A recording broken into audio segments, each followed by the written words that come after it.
Hello students, today we are going to start our next topic that is responsibilities of supervisor। ਤਾਂ ਕੱਲ ਆਪਾਂ ਜੋ supervisor ਦਾ meaning ਕੀਤਾ ਸੀ, supervisor ਦੋ words ਤੋਂ ਬਣਦਾ, ਸੁਪਰ ਪਲੱਸ ਵਿਜ਼ਨ ਦਾ ਮਤਲਬ ਕਿ ਹੁੰਦਾ ਵਰਕਰਸ ਨੂੰ ਆਪਾਂ ਦੇਖਣਾ। ਤਾਂ ਹੁਣ ਉਹਦੇ ਰਿਲੇਟਡ ਆਪਣੇ ਕੋਲੇ ਕੀ ਹੈ, ਰਿਸਪੋਂਸੀਬਿਲਿਟੀਜ਼ ਹੈ। ਫਸਟਲੀ ਆਪਣੇ ਕੋਲੇ ਵਰਕਰਸ ਦੇ ਰਿਲੇਟਡ ਕੀ ਹੈ, ਸੈਕੰਡਲੀ ਆਪਣੇ ਕੋਲੇ ਮੈਨੇਜਮੈਂਟ ਦੇ ਰਿਲੇਟਡ ਕੀ ਹੈ, ਸੁਪਰਵਾਈਜ਼ਰ ਦੇ ਰਿਲੇਟਡ ਕੀ ਹੈ ਐਂਡ ਔਨ ਵਰਕ ਦੇ ਰਿਲੇਟਡ ਕੀ ਹੈ। ਰਿਸਪੋਂਸੀਬਿਲਿਟੀ ਟੂਵਰਡਸ ਵਰਕਰਸ ਦੇ ਵਿੱਚੋਂ ਦੇਖੋ ਸਭ ਤੋਂ ਪਹਿਲਾਂ ਵਰਕਰ ਦੇ ਵਿੱਚ ਕੌਨਫੀਡੈਂਸ, ਟਰਸਟ, ਟੀਮ ਸਪਿਰਿਟ, ਇਹ ਚੀਜ਼ਾਂ ਹੋਣੀਆਂ ਬਹੁਤ ਜ਼ਰੂਰੀ ਹੈ। ਸਭ ਤੋਂ ਪਹਿਲਾਂ ਕਹਿੰਦੇ ਆਪਾਂ ਉਹਨਾਂ ਵਿੱਚ ਆਪਸ ਦੇ ਵਿੱਚ ਅੰਡਰਸਟੈਂਡਿੰਗ, ਮਿਊਚੁਅਲ ਟਰਸਟ ਹੋਊਗਾ ਤਾਂ ਉਹ ਈਜ਼ੀਲੀ ਕੰਮ ਕਰ ਸਕਣਗੇ।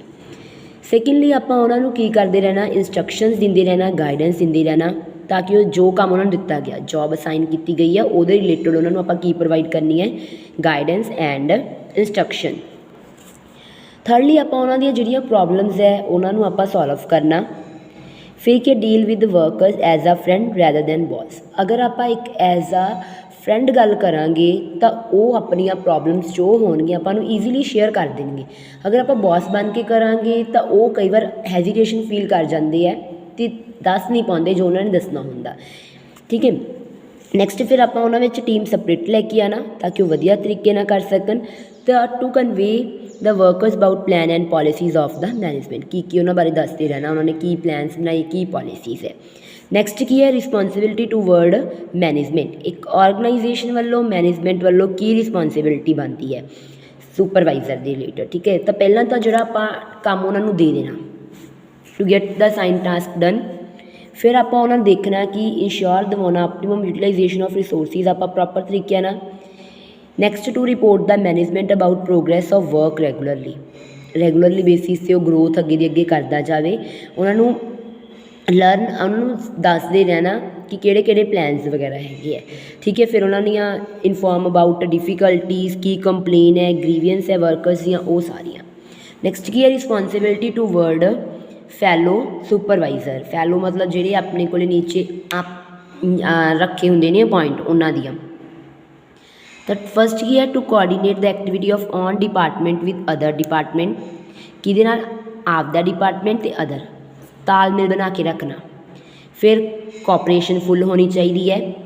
ਠੀਕ ਹੈ, ਅਗਰ ਉਹ ਕੋਈ ਸੁਜੈਸ਼ਨ ਦੇ ਰਹੇ ਹੈ ਤਾਂ ਇਹ ਨਹੀਂ ਆਪਾਂ ਇਗਨੋਰ ਕਰ ਦੇਣਾ, ਉਹਨਾਂ ਨੂੰ ਐਕਸੈਪਟ ਕਰਨਾ। ਹਰ ਇੱਕ ਤਰ੍ਹਾਂ ਦੀ ਨੈਸੈਸਰੀ ਇਨਫੋਰਮੇਸ਼ਨ ਪ੍ਰੋਵਾਈਡ ਕਰਨੀ ਐਂਡ ਟੀਮ ਸਪਰਿਟ ਲੈ ਕੇ ਆਉਣੀ। ਨੈਕਸਟ ਆਪਣੇ ਕੋਲ ਕੀ responsibility towards his own work. ਉਹਦੇ ਆਪਦੇ ਵਰਕ ਰਿਲੇਟਡ ਕੀ ਰਿਸਪੋਂਸੀਬਿਲਿਟੀ ਬਣਦੀ ਹੈ। ਫਸਟ ਆਪਣੇ ਕੋਲ ਕੀ to plan the work of department carefully. ਠੀਕ ਹੈ, ਧਿਆਨ ਨਾਲ ਆਪਾਂ ਨੂੰ ਪਲਾਨ ਕਰਨਾ ਪੈਣਾ। ਫਿਰ ਹੋਰ ਉਹਦੀ ਆਪਦੀ ਰਿਲੇਟਡ ਕੀ ਬਣਦੀ ਆ, ਆਪਦੇ ਵਰਕ ਦੇ ਰਿਲੇਟਡ ਕਿ ਜੋ ਡਿਊਟੀਜ਼ ਦਿੱਤੀਆਂ ਗਈਆਂ ਵਰਕਰ ਨੂੰ ਉਹ ਮੈਰਿਟ ਬੇਸ 'ਤੇ ਹੈ, ਮਤਲਬ ਜੋ ਪਰਸਨ ਸੂਟੇਬਲ ਹੈਗਾ ਜੋਬ ਦੇ ਅਕੋਰਡਿੰਗ ਉਹਦੇ ਬੇਸ 'ਤੇ ਦਿੱਤੀ ਗਈ ਹੈ ਜਾਂ ਵੈਸੇ ਅਸਾਈਨ ਕਰਤੀ। ਫਿਰ ਆਪਾਂ ਉਹਨਾਂ ਨੂੰ ਸਹੀ ਤਰੀਕੇ ਨਾਲ ਕਿਹੜੇ ਰਿਸੋਰਸਿਸ ਚਾਹੀਦੇ ਆ, ਮਤਲਬ ਕਿੰਨੇ ਪਰਸਨ ਚਾਹੀਦੇ ਆ, ਕਿਹੜਾ ਮਟੀਰੀਅਲ ਚਾਹੀਦਾ, ਰॉ ਮਟੀਰੀਅਲ, ਇਹ ਪ੍ਰੋਪਰ ਇੱਕ ਕਿਹਦਾ ਕੰਮ ਹੁੰਦਾ, ਸੁਪਰਵਾਈਜ਼ਰ ਦਾ। ਠੀਕ ਹੈ, ਜਦੋਂ ਕੰਮ ਵੰਡਦਾ ਵਾ ਦੇਖ ਕੇ ਵੰਡੂਗਾ ਕਿ ਕਿਹਨੂੰ ਕਿਸ ਤਰੀਕੇ ਦਾ ਸੁਟੇਬਲ ਕੰਮ ਦੇਣਾ ਵਾ, ਪਲੱਸ ਕਿਹੜੇ ਕਿਹੜੇ ਰਿਸੋਰਸਿਸ ਆਪਾਂ ਨੂੰ ਚਾਹੀਦੇ ਆ ਉਹ ਪ੍ਰੋਵਾਈਡ ਕਰਨਾ। ਫਿਰ ਆਪਾਂ ਪੋਲਿਸੀਜ਼ ਨੂੰ ਐਗਜ਼ੀਕਿਊਟ ਕਰਨਾ, ਅਪਲਾਈ ਕਰਨਾ ਤਾਂ ਕਿ ਆਪਣੇ ਜਿਹੜੇ ਪ੍ਰੀ ਸੈੱਟ ਗੋਲਸ ਹੈ ਉਹਨਾਂ ਨੂੰ ਆਪਾਂ ਕੰਪਲੀਟ ਕਰ ਸਕੀਏ। ਪ੍ਰੀ ਸੈੱਟ ਮਤਲਬ ਜੋ ਆਪਾਂ ਪਹਿਲਾਂ ਤੋਂ ਹੀ ਡਿਟਰਮਾਈਨ ਕੀਤੇ ਹੋਏ ਨੇ। ਫਿਰ to supervise the work of subordinate in most effective manner, ਬਹੁਤ ਹੀ ਧਿਆਨ ਤਰੀਕੇ ਨਾਲ ਆਪਾਂ ਉਹਨਾਂ ਨੂੰ ਕਰਨਾ। ਲੇਟੈਸਟ ਡਿਵੈਲਪਮੈਂਟ ਨੂੰ ਆਪਾਂ ਧਿਆਨ ਦੇ ਵਿੱਚ ਰੱਖਣਾ ਕਿਉਂਕਿ ਨਵੀਂ ਅਗਰ ਟੈਕਨੋਲੋਜੀ ਆ ਰਹੀ ਹੈ ਤਾਂ ਉਹ ਕਿਹਦਾ ਰਿਸਪੋਂਸੀਬਿਲਿਟੀ, ਉਹ ਕਿਹਦੀ ਬਣਦੀ ਹੈ, ਮੇਨ ਸੁਪਰਵਾਈਜ਼ਰ ਦੀ ਬਣਦੀ ਹੈ ਕਿ ਜੋ ਲੇਟੈਸਟ ਡਿਜ਼ਾਈਨ, ਲੇਟੈਸਟ ਟੈਕਨੋਲੋਜੀ ਆ ਰਹੀ ਹੈ ਉਹ ਕਿਹਨਾਂ ਨੂੰ ਦੱਸੇ, ਵਰਕਰਸ ਨੂੰ ਦੱਸਦਾ ਰਹੇ। ਫਿਰ ਉਹਨਾਂ ਨੂੰ ਸਹੀ ਤਰੀਕੇ ਨਾਲ ਯੂਜ਼ਰ ਰਿਸੋਰਸਿਸ ਕਿਸ ਤਰੀਕੇ ਨਾਲ ਕਰਨੇ ਆ ਉਹਦੇ ਬਾਰੇ, ਫਿਰ ਉਹਨਾਂ ਨੂੰ ਜੋ ਰੂਲਸ ਐਂਡ ਰੈਗੂਲੇਸ਼ਨਸ ਹੈ ਉਹਦੇ ਬਾਰੇ। ਓਕੇ, ਨੈਕਸਟ ਆਪਣੇ ਕੋਲ ਕੀ ਹੈ, ਹੁਣ ਇਹ ਤਾਂ ਸੀਗੇ ਰਿਸਪੋਂਸੀਬਿਲਿਟੀਜ਼ ਕਿ ਵਰਕਰ ਦੇ ਰਿਲੇਟਡ ਕੀ ਹੈ ਐਂਡ ਆਪਣੇ ਕੋਲ ਮੈਨੇਜਮੈਂਟ ਦੇ ਰਿਲੇਟਡ ਕੀ ਹੈ। ਠੀਕ ਹੈ, ਜਾਂ ਆਪਣੇ ਉਹਦੇ ਆਪਦੇ ਵਰਕ ਦੇ ਰਿਲੇਟਡ ਕੀ ਹੈ। ਹੁਣ ਨੈਕਸਟ ਆਪਣੇ ਕੋਲ ਕੀ ਹੈ, ਕੁਆਲਿਟੀਜ਼ ਆਫ ਸੁਪਰਵਾਈਜ਼ਰ ਕਿ ਕਿਹੜੇ ਕਿਹੜੇ ਗੁਣ ਹੋਣੇ ਚਾਹੀਦੇ ਆ ਇੱਕ ਸੁਪਰਵਾਈਜ਼ਰ ਕੋਲ। ਸਭ ਤੋਂ ਮੇਨ ਪੁਆਇੰਟ ਪਹਿਲਾਂ ਆਪਣੇ ਕੋਲ ਕੀ ਹੈ, ਨੌਲੇਜ ਅਬਾਊਟ ਆਰਗਨਾਈਜੇਸ਼ਨ। ਅਗਰ ਉਹਨੂੰ ਆਰਗਨਾਈਜੇਸ਼ਨ ਬਾਰੇ ਨੌਲੇਜ ਹੀ ਨਹੀਂ ਗੀ ਤਾਂ ਦੂਸਰਿਆਂ ਨੂੰ ਕਿੱਦਾਂ ਇੰਸਟਰਕਟ ਕਰ ਦੂਗਾ। ਤਾਂ ਕਹਿੰਦੀ ਇੰਸਟਰਕਟ ਕਦੋਂ ਕਰ ਸਕਦਾ ਵਾ ਦੂਸਰਿਆਂ ਨੂੰ, ਅਗਰ ਉਹਦੇ ਕੋਲੇ ਨੌਲੇਜ ਹੈ ਆਪਦੇ ਖੁਦ ਕੋਲੇ ਤਾਂ ਹੀ ਉਹ ਕਹਿੰਦੇ ਇੱਕ ਮਤਲਬ ਵਧੀਆ ਪਰਸਨ ਉਹ ਅਪੋਇੰਟ ਆਪਾਂ ਕਰ ਸਕਦੇ ਹਾਂ। ਉਹ ਫੁੱਲੀ ਅਵੇਅਰ ਹੋਣਾ ਚਾਹੀਦਾ ਕਾਹਦੇ ਬਾਰੇ, ਕੀ ਆਰਗੇਨਾਈਜੇਸ਼ਨ ਦਾ ਕੀ ਓਬਜੈਕਟਿਵ ਹੈ, ਕੀ ਉਹਨੇ ਪਲਾਨ ਬਣਾਏ, ਕੀ ਪੋਲਿਸੀਜ਼ ਹੈ, ਕੀ ਉਹਦਾ ਗੋਲ ਹੈ। ਫਿਰ ਟੈਕਨੀਕਲ ਨਾ ਹੋ, ਮਤਲਬ ਇਹਦਾ ਮਤਲਬ ਹੁੰਦਾ ਨੌਲੇਜ, ਉਹਨੂੰ ਐਕਚੁਅਲ ਦੇ ਵਿੱਚ ਨੌਲੇਜ ਹੋਣੀ ਚਾਹੀਦੀ ਹੈ ਟੈਕਨੀਕਲ ਵਰਕ ਦੀ, ਪ੍ਰੈਕਟੀਕਲ ਐਕਸਪੀਰੀਅੰਸ ਉਹਦੇ ਕੋਲ ਹੋਣਾ ਚਾਹੀਦਾ ਕਿ ਇਹ ਨਹੀਂਗਾ ਕਿ ਉਹਨੂੰ ਐਕਚੁਅਲ ਬਸ ਸਿਰਫ ਦੱਸਣਾ ਆਉਂਦਾ, ਉਹਨੂੰ ਪ੍ਰੈਜੈਂਟ ਨਹੀਂ, ਪ੍ਰੈਜੈਂਟ ਵੀ ਕਰਨਾ ਆਉਣਾ ਚਾਹੀਦਾ ਵਾ, ਮਤਲਬ ਪ੍ਰੈਕਟੀਕਲ ਸ਼ੇਪ ਪ੍ਰੋਪਰ ਤਰੀਕੇ ਨਾਲ ਉਹ ਦੇ ਦੇਵੇ। ਫਿਰ ਨੈਕਸਟ ਆਪਣੇ ਕੋਲ ਕੀ ਹੈ, ਐਡਮਿਨਿਸਟ੍ਰੇਟਿਵ ਅਬਿਲਿਟੀ। ਆਰਗੇਨਾਈਜੇਸ਼ਨ ਦੀ ਕਿਹੜੀ ਕਿਹੜੀ ਆਪਣੇ ਕੋਲ ਐਡਮਿਨਿਸਟ੍ਰੇਟਿਵ ਅਬਿਲਿਟੀ ਹੈ, ਉਹ ਸਾਰੀਆਂ ਉਹਨਾਂ ਦੀ ਪੋਜੀਸ਼ਨਸ ਕੀ ਹੈ, ਉਹਨੂੰ ਆਪਾਂ ਸਹੀ ਤਰੀਕੇ ਨਾਲ ਲੈ ਕੇ ਆਉਣਾ, ਡਿਸਿਪਲਿਨਸ ਵਗੈਰਾ, ਮੋਟੀਵੇਸ਼ਨ, ਇਹ ਸਾਰੀਆਂ। ਫਿਰ ਐਕਸਟੈਂਟ ਆਫ ਅਥੋਰਿਟੀ ਡੈਲੀਗੇਟਡ, ਕਿੰਨੀ ਲਿਮਿਟ ਤੱਕ ਅਥੋਰਿਟੀ ਡੈਲੀਗੇਟਡ ਕੀਤੀ ਗਈ ਹੈ, ਉਹਨੂੰ ਉੱਥੋਂ ਤੱਕ ਹੀ ਰੱਖਣਾ ਵਾ। ਸੁਪਰਵਾਈਜ਼ਰ ਉਹਨੂੰ ਹਮੇਸ਼ਾ ਪਤਾ ਹੁੰਦਾ ਵਾ, ਠੀਕ ਹੈ, because he is required to work within limitation of his authority the supervisor should not be beyond ਆ, ਫਿਰ ਉਹ ਆਪਣੀ ਤੋਂ ਮਤਲਬ ਡਿਸਚਾਰਜ ਕਰ ਦਿੱਤਾ ਜਾਊਗਾ ਅਗਰ ਉਹ ਉਹਦੇ ਤੋਂ ਉੱਪਰ ਜਾਊਗਾ, ਠੀਕ ਹੈ। ਇਸੇ ਕਰਕੇ ਮਤਲਬ ਉਹਨੂੰ ਪਤਾ ਵਾ ਕਿ ਮੈਂ ਕਿਹੜੀ ਲਿਮਿਟ ਤੱਕ ਰਹਿ ਕੇ ਕੰਮ ਨੂੰ ਕਰਨਾ। ਫਿਰ ਮੇਨ ਪੁਆਇੰਟ ਆਪਣੇ ਕੋਲ ਕੀ ਆਉਂਦਾ ਵਾ, ਲੀਡਰਸ਼ਿਪ ਕੁਆਲਿਟੀ। ਕੋਈ ਵੀ ਸੁਪਰਵਾਈਜ਼ਰ ਹੈ, ਕੋਈ ਵੀ ਪਰਸਨ ਹੈ, ਅਗਰ ਉਹਦੇ ਵਿੱਚ ਲੀਡਰਸ਼ਿਪ ਦੇ ਗੁਣ ਹੀ ਹੈ ਨਹੀਂ, ਠੀਕ ਹੈ, ਤਾਂ ਫਿਰ ਨਹੀਂ ਉਹ ਕੰਮ ਕਰ ਸਕਦਾ। ਤਾਂ ਕਹਿੰਦੀ ਮਤਲਬ ਉਹਦੇ ਵਿੱਚ ਲੀਡਰਸ਼ਿਪ ਇੱਦਾਂ ਕਿ ਵਰਕਰਸ ਨੂੰ ਟਾਈਮ ਟੂ ਟਾਈਮ ਮੋਟੀਵੇਟ ਕਰਦਾ ਰਹੇ, ਇੰਸਟਰਕਟ ਕਰਦਾ ਰਹੇ। ਅਗਰ ਉਹਨਾਂ ਦੇ ਵਿੱਚ ਕੋਈ ਪ੍ਰੋਬਲਮ ਹੈ, ਇਹ ਨਹੀਂਗਾ ਕਿ ਉਹਨਾਂ ਨੂੰ ਸਿੱਧਾ ਉੱਥੋਂ ਡਿਸਚਾਰਜ ਜਾਂ ਕਿਸੇ ਵੀ ਤਰੀਕੇ ਨਾਲ ਲੀਵ ਕਰਦੇ, ਉਹਨੂੰ ਮਤਲਬ ਪ੍ਰੋਬਲਮਸ ਨੂੰ ਸੈਕਿੰਡ ਚਾਂਸ ਦੇਣਾ ਚਾਹੀਦਾ ਕਿ ਕਿਸ ਤਰੀਕੇ ਨਾਲ ਆਪਾਂ ਉਹਨੂੰ ਸੋਲਵ ਕਰ ਸਕਦੇ ਹਾਂ। ਲੀਡਰਸ਼ਿਪ ਕੁਆਲਿਟੀਜ਼ ਹੋਣੀਆਂ ਚਾਹੀਦੀਆਂ ਕਿ ਕਿਹੜੇ ਕਿਹੜੇ ਆਪਣੇ ਕੋਲੋਂ ਹੋਰ ਗੋਲਸ ਨੂੰ ਅਚੀਵ ਕਰ ਸਕਦੇ ਹਾਂ। ਨੈਕਸਟ ਕੀ ਹੈ, ਅਬਿਲਿਟੀ ਟੂ ਡਾਇਰੈਕਟ ਐਂਡ ਇੰਸਟਰਕਟ। ਉਹਦੇ ਵਿੱਚ ਇੰਨੀ ਅਬਿਲਿਟੀ ਹੋਣੀ ਚਾਹੀਦੀ ਹੈ ਕਿ ਕਿਸੇ ਦੇ ਥਰੂ ਨਹੀਂ ਉਹ ਡਾਇਰੈਕਟ ਦੂਸਰੇ ਪਰਸਨ ਨੂੰ ਕਰੂਗਾ ਇੰਸਟਰਕਸ਼ਨ, ਉਹ ਖੁਦ ਸਾਹਮਣੇ ਵਾਲੇ ਪਰਸਨ ਨੂੰ ਟ੍ਰੇਨਡ ਕਰੇ, ਕੋਚਿੰਗ ਵਗੈਰਾ ਪ੍ਰੋਵਾਈਡ ਕਰੇ, ਪਲੱਸ ਅਗਰ ਉਹਨਾਂ ਨੂੰ ਲੱਗਦਾ ਹੈ ਕਿ ਅਗਰ ਇਹਨੂੰ ਹੋਰ ਗਾਈਡੈਂਸ ਦੀ ਲੋੜ ਹੈ ਖੁਦ ਪ੍ਰੋਵਾਈਡ ਕਰੇ, ਠੀਕ ਹੈ। ਫਿਰ ਟੈਕਟਫੁਲ, ਮਤਲਬ ਅਗਰ ਕਿਸੇ ਤਰੀਕੇ ਦੀ ਕਈ ਵਾਰ ਆਰਗੇਨਾਈਜੇਸ਼ਨ ਦੇ ਵਿੱਚ ਇਹੋ ਜਿਹੀ ਸਿਚੁਏਸ਼ਨ ਆ ਜਾਂਦੀ ਹੈ ਜੋ ਉਹਨੇ ਪਲੈਨਡ ਨਹੀਂ ਕੀਤੀ ਹੋਈ ਸੀ, ਠੀਕ ਹੈ, ਤਾਂ ਉਹਨੂੰ ਵੀ ਉਹ ਸੋਲਵ ਕਰ ਸਕਦਾ। ਜਿੱਦਾਂ ਹੁਣ ਆਪਾਂ ਲੈ ਕੇ ਚੱਲੀਏ ਕਿ ਇਹ ਚੀਜ਼ ਨਹੀਂ ਪਤਾ ਸੀਗਾ, ਜਿੱਦਾਂ ਆਪਣੇ ਕੋਲ 2020 ਦੇ ਵਿੱਚ ਆਪਣੇ ਕੋਲ ਕੀ ਹੋਇਆ ਸੀਗਾ, ਲੋਕਡਾਊਨ, ਠੀਕ ਹੈ, ਤਾਂ ਉਹਦੇ ਵਿੱਚ ਆਪਣੇ ਕਿਹੜੇ ਕਿਹੜੇ ਕੇਸਿਸ ਆਏ ਸੀਗੇ, ਤਾਂ ਉਹ ਅਨਐਕਸਪੈਕਟਡ ਸੀ, ਬਟ ਉਹ ਆਪਾਂ ਉਸ ਤੋਂ ਵੀ ਆਪਾਂ ਮਤਲਬ ਉਹਨੂੰ ਵੀ ਉਹ ਪ੍ਰੋਬਲਮ ਨੂੰ ਵੀ ਆਪਾਂ ਕੀ ਕੀਤਾ, ਫੇਸ ਕੀਤਾ। ਅਤੇ ਇਸ ਤਰੀਕੇ ਦਾ ਸੁਪਰਵਾਈਜ਼ਰ ਹੋਣਾ ਚਾਹੀਦਾ। ਫਿਰ ਹਿਊਮਨ ਅਪਰੋਚ ਸਭ ਤੋਂ ਪਹਿਲਾਂ ਹੋਣੀ ਚਾਹੀਦੀ ਹੈ ਕਿ ਗੁੱਡ ਹਿਊਮਨ ਰਿਲੇਸ਼ਨ ਹੋਣੇ ਚਾਹੀਦੇ ਵਰਕਰਸ ਦੇ ਨਾਲ, ਤਾਂ ਕਿ ਆਪਾਂ ਟਾਈਮ ਉਹਨਾਂ ਨੂੰ ਸੁਜੈਸ਼ਨਸ ਦਿੰਦੇ ਰਹੀਏ। ਫਿਰ ਕਮਿਊਨੀਕੇਸ਼ਨ ਸਕਿੱਲਫੁਲ ਅੱਛਾ ਹੋਣਾ ਚਾਹੀਦਾ, ਮਤਲਬ ਉਹਦਾ ਬੋਲਣ ਦਾ ਬਿਹੇਵੀਅਰ, ਕਿਸ ਤਰੀਕੇ ਨਾਲ ਸਾਰੇ ਪਰਸਨ ਨੂੰ ਟਰੀਟ ਕਰਨਾ ਵਾ, ਜਾਂ ਮਿਸਅੰਡਰਸਟੈਂਡਿੰਗ ਵਰਡ ਬਿਲਕੁਲ ਨਹੀਂ ਹੋਣਾ ਚਾਹੀਦਾ ਕਿ ਉਹਨੇ ਕਿਹਾ ਕੁਛ ਹੋਰ ਕਿ ਵਰਕਰ ਕੁਛ ਹੋਰ ਸਮਝ ਲੇ, ਇੱਦਾਂ ਬਿਲਕੁਲ ਨਹੀਂ ਹੋਣਾ ਚਾਹੀਦਾ, ਠੀਕ ਹੈ। He should not leave any doubt in the mind of worker while conveying the message, ਜਾਂ ਜੋ ਵੀ ਰੂਲਸ ਐਂਡ ਰੈਗੂਲੇਸ਼ਨ ਉਹਨਾਂ ਨੂੰ ਦੱਸ ਰਿਹਾ ਹੁੰਦਾ ਵਾ। ਨੈਕਸਟ ਕੀ, ਡਿਸੀਜ਼ਨ ਮੇਕਿੰਗ, ਉਹ ਡਿਸੀਜ਼ਨਸ ਵਗੈਰਾ ਲੈ ਸਕੇ ਕਿ ਕਿਸ ਤਰੀਕੇ ਨਾਲ ਆਪਾਂ ਲੈਣੇ ਹੈ। ਫਿਰ ਅਦਰ ਕੁਆਲਿਟੀਜ਼, ਉਹਦੀ ਮੈਮਰੀ ਬਹੁਤ ਤੇਜ਼ ਹੋਣੀ ਚਾਹੀਦੀ ਹੈ, ਨਹੀਂਗਾ ਕਿ ਉਹ ਜਲਦੀ ਚੀਜ਼ਾਂ ਭੁੱਲ ਜਾਵੇ, ਠੀਕ ਹੈ। ਫਿਰ ਉਹਦੇ ਵਿੱਚ ਟੀਮ ਸਪਿਰਿਟ ਹੋਣਾ ਬਹੁਤ ਜ਼ਰੂਰੀ ਹੈ, ਸਾਰਿਆਂ ਦੀ ਰਿਸਪੈਕਟ ਕਰਦਾ ਹੋਵੇ। ਉਹਦੇ 'ਚ ਇੰਨੀ ਅਬਿਲਿਟੀ ਹੋਣੀ ਚਾਹੀਦੀ ਹੈ ਕਿ ਅਗਰ ਕਿਸੇ ਵੀ ਤਰੀਕੇ ਦੇ ਕੋਈ ਲੜਾਈ ਝਗੜੇ ਹੋ ਰਹੇ ਆ ਉਹਨੂੰ ਅਵੋਇਡ ਕਰੇ, ਅਗਰ ਮਾਈਂਡ ਦੇ ਵਿੱਚ ਉਹੀ ਲੈ ਕੇ ਚੱਲੂਗਾ ਫਿਰ ਉਹ ਪਲੈਨਸ ਕਿੱਥੋਂ ਇੰਪਲੀਮੈਂਟ ਕਰੂਗਾ। ਫਿਰ ਜਸਟ ਐਂਡ ਫੇਅਰ, ਸਾਰਿਆਂ ਲਈ ਇਕੁਅਲ ਟਰੀਟ ਹੋਵੇ। ਫਿਰ ਕਲੈਰਿਟੀ ਇਨ ਥੋਟ, ਹਰ ਕੋਈ ਪਰਸਨ ਜੋ ਸੋਚਦਾ ਵਾ ਉਹ ਕਲੀਅਰ ਹੋਣੀ ਚਾਹੀਦੀ ਹੈ, ਕਲੈਰਿਟੀ ਹੋਣੀ ਚਾਹੀਦੀ ਹੈ। ਫਿਜ਼ੀਕਲੀ ਐਕਚੁਅਲ ਦੇ ਵਿੱਚ ਫਿਟਨੈਸ ਇਹ ਨਹੀਂਗਾ ਕਿ ਜਲਦੀ ਥਕਾਵਟ ਮਹਿਸੂਸ ਕਰੇ ਜਾਂ ਜਲਦੀ ਤਰੀਕੇ ਨਾਲ ਟਾਇਰਡਨੈਸ ਫੀਲ ਕਰੇ, ਠੀਕ ਹੈ। ਇੱਕ ਜੋ ਵਰਕਰ ਹੁੰਦਾ ਵਾ ਜਾਂ ਕੋਈ ਵੀ ਓਨਰ ਹੈ, ਕੋਈ ਵੀ ਹੈ, ਉਹ ਕੰਮ ਦੇ ਰਿਲੇਟਡ ਸਭ ਤੋਂ ਪਹਿਲਾਂ ਕੀ ਹੋਣਾ ਚਾਹੀਦਾ ਵਾ, ਓਨੈਸਟ।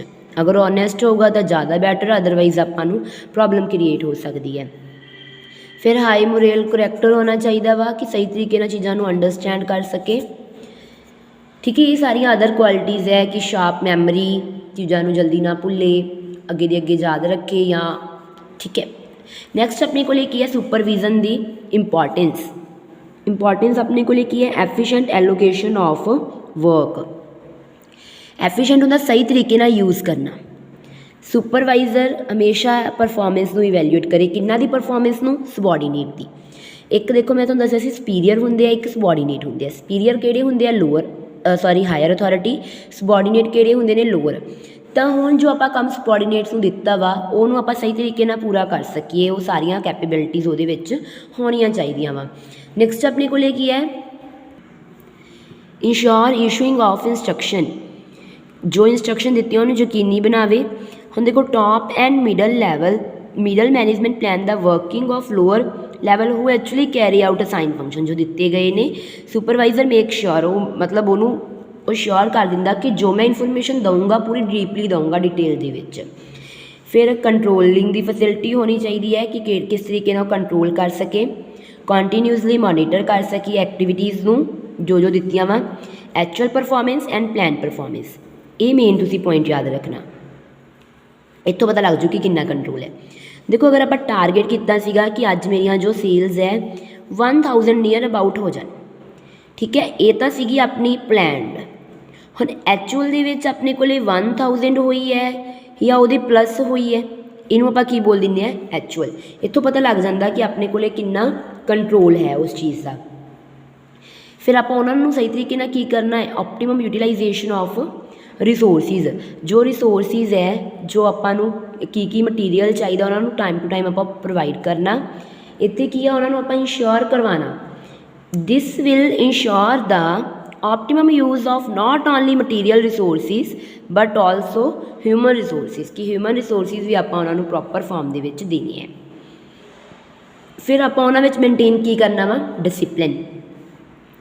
डिसिपलिन उन्होंने आप रूल्स पॉलिसीज़ किहड़ियां ऑर्गेनाइजेशन दियां हैगियां उन्होंने मोनीटर करना, ठीक है। ये सारियां जो स्ट्रिक्ट अगर वर्कर्स दो टाइप से होंगे है, एक तो मतलब अगर उन्होंने आप लाइटली पोलाइटली वे ना समझावांगे तो समझ जाएंगे, एक स्ट्रिक्टली वे ना करते हैं तो उन्होंने उस फॉर्म के आप उन्होंने दस देना। ये की होंगे अपना डिसिपलिन मेनटेन। नैक्सट अपने को की है फीडबैक देनी बहुत जरूरी है। हम देखो आप जो काम प्रोवाइड किया गया, ठीक है, सुपरवाइजर ने जो काम आपां नूं प्लैनस पॉलिसीज़ जो बनाईयां सीगियां, जो काम वंडे सी जिन्हों वंडे सी, अगर आपां नूं फीडबैक नहीं मिलूगी, फीडबैक मीनस रिस्पॉन्स दो वे दे विच हुंदे, एक पॉजिटिव एंड एक नैगेटिव। पॉजिटिव मीनस अगर वो आ रहा दैट मीनस जो काम दिता गया सी वो वधिया तरीके नाल हो रहा, अदरवाइज अगर नैगेटिव है मतलब आपां नूं पता लग जाता है कि मिसटेक की सी, उन्होंने आपां किस तरीके नाल रैक्टिफाई कर सकते हैं, सुधार सकते हैं। Supervisor give feedback about the performance of each and every subordinate to the superior, तो वो बेस के उपर उन्होंने कोई प्रॉब्लम्स है कि है वो सारियां आप की करनियाँ रीसॉल्व कर लैनियाँ। नैक्सट अपने को लेके कम्यूनीकेशन की होगा अपना एफिशिएंट, सही तरीके का होना चाहिए कि आप उन्होंने किस तरीके नाल लैके आना वा, इंश्योर दवाना। They also make sure that these are clearly understand by जो भी आप उन्होंने प्लैनस वगैरह दिते होंगे ने। फिर जिहदे नाल उन्हां दी की इंक्रीज़ हुंदी है मोटिवेशन उन्होंने हौली हौली इंक्रीज़ कदों होंदी जाती है, जो काम वधिया तरीके नाल करते हैं उन्होंने आप इंसेंटिव प्रोवाइड करते हैं। इंसेंटिव दो वे दे विच हुंदे है, अपने कोले monetary and non monetary, according to needs according to want, उन्होंने जो चीज़ चाहिए वो अकॉर्डिंग आप उन्होंने प्रोवाइड करना, मतलब रिवॉर्ड्स वगैरह दिंदे रहना, ठीक है। फिर वो कहते वर्कर्स जल्दी काम करते हैं। फिर अपने को बैटर कोऑर्डिनेशन एंड कोऑपरेशन होनी बहुत जरूरी है कि अगर तालमेल ही नहीं होगा ऑर्गेनाइजेशन दे विच फिर काम ही नहीं प्रॉपर कंप्लीट होगा, तो कहते फिर अपने को बैटर कोऑर्डिनेशन एंड कोऑपरेशन ये होनी बहुत ज़्यादा जरूरी है। फिर मेनटेन ग्रुप यूनिटी, ग्रुप दे विच जो आप टारगेट बनाए होंगे ने वो अपने वधिया तरीके नाल होनी चाहिए है। जो भी अगर द ग्रीवियंस मतलब जो मुश्किल वा if any are resolve and discipline is maintain, तो उन्होंने आप सॉल्व कर सकते हैं। फिर आप ऑब्जैक्टिव्स नूं की करना, अचीवमेंट कि किहड़े अपने ऑब्जैक्टिव है कि टारगेट्स है उन्होंने आप की कर लेना, कंप्लीट कर लेना, अचीव करना। ये सीगा अपना सुपरविजन देखो बहुत इंपॉर्टेंट है। सुपरविजन सिंपल है, सुपर प्लस विजन दो वर्ड्स तो बनया वा, जिहदा मतलब सिर्फ एक ही हुंदा वा कि वर्कर्स नूं अगर आप जो काम वंडदे हैं तो उन्होंने आप देखना, जो आप देखांगे उन्होंने मन दे विच एक डर हुंदा वा कि सानू कोई देख रहा सी, काम होर बैटर वे दे विच करिए।